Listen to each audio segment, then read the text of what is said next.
Êxodo capítulo 19.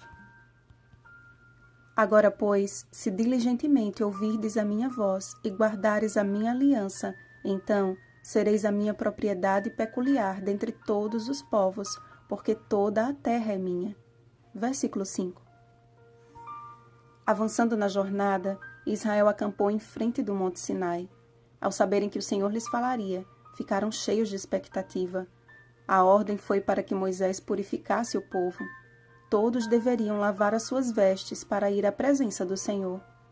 Antes disso, porém, Moisés lhes revelara os desígnios de Deus de torná-los um povo peculiar entre as demais nações. Era desejo do Senhor que a nação de Israel fosse sua fiel testemunha ao mundo, divulgando o nome do Senhor entre todas as nações. A resposta do povo pareceu convincente para Moisés, que ao levá-la a Deus, recebeu ordens expressas para que o povo fosse purificado e que ninguém ultrapassasse e nem tocasse nos limites do monte.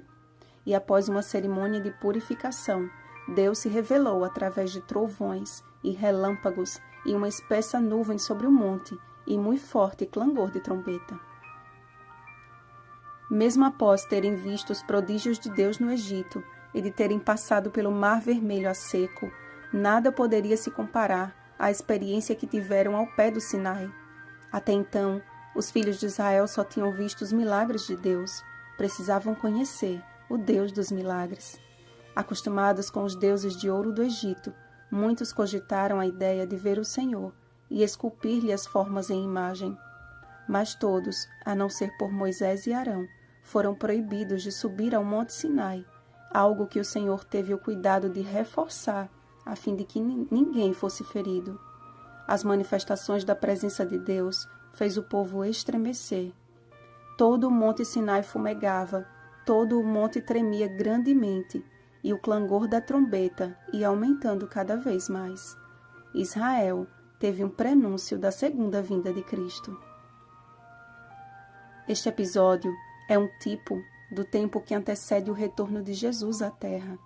Deus tem hoje um povo de sua propriedade particular, reino de sacerdotes e nação santa, para proclamar ao mundo as boas novas de salvação. Como está escrito: vós, porém, sois raça eleita, sacerdócio real, nação santa, povo de propriedade exclusiva de Deus, a fim de proclamardes as virtudes daquele que vos chamou das trevas para a sua maravilhosa luz. 1 Pedro capítulo 2, versículo 9. É um chamado de obediência que prontamente nos atrevemos a declarar: tudo o que o Senhor falou, faremos. A verdade nos é dada como fonte de toda a liberdade, mas basta o primeiro confronto com nossos gostos não convertidos para rejeitarmos tão rápido quanto aceitamos. Israel precisava ouvir a voz de Deus não somente para nele crer, mas também para crer em Moisés, seu profeta. Disso dependia a segurança e a prosperidade da nação eleita. Crede no Senhor vosso Deus, e estareis seguros. Crede nos seus profetas, e prosperareis. 2 Crônicas, capítulo 20, versículo 20. Deus nunca deixou seus filhos às escuras. Em tempos oportunos, Ele levantou homens e mulheres, a fim de revelarem a verdade presente para cada época. O profeta Amós declarou: certamente, o Senhor Deus não fará coisa alguma, sem primeiro revelar o seu segredo aos seus servos, os profetas. Amós capítulo 3, versículo 7. A verdade presente para os dias de Noé foi: haverá um dilúvio, entrem na arca. Nos dias de Elias foi: não haverá chuva até que eu peça, adorem somente a Deus. Nos dias de Jeremias foi dito: entreguem-se à Babilônia, o Senhor cuidará do seu povo. Nos dias de João Batista foi: arrependam-se de seus pecados e sejam batizados, eis que é chegado o Messias. Será que o Senhor deixaria o seu derradeiro povo sem profecia? Como igreja profética, temos em mãos a palavra de Deus, além dos mais valiosos testemunhos dados pelo Senhor à sua serva Ellen G. White, uma mulher simples que se colocou nas mãos de Deus como uma humilde serva, a fim de nos revelar o sonido certo da última verdade presente. O espírito da profecia Apocalipse capítulo 19, versículo 10. Como uma das características do remanescente dos últimos dias, não é um compilado de conselhos ultrapassados, e sim mais de 100.000 páginas da sabedoria e do conhecimento do Senhor. Quem lê os escritos da irmã White juntamente com a Bíblia, com o objetivo de conhecer a Deus, certamente experimenta uma comunhão mais viva e eficaz com o Eterno e compreende de forma cada vez mais clara a vontade dele para o seu remanescente. À resposta rápida do povo, o Senhor replicou com a ordem de purificação: lavem eles as suas vestes.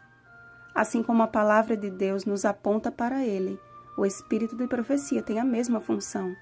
Não obedecemos para sermos salvos, mas porque fomos salvos, obedecemos.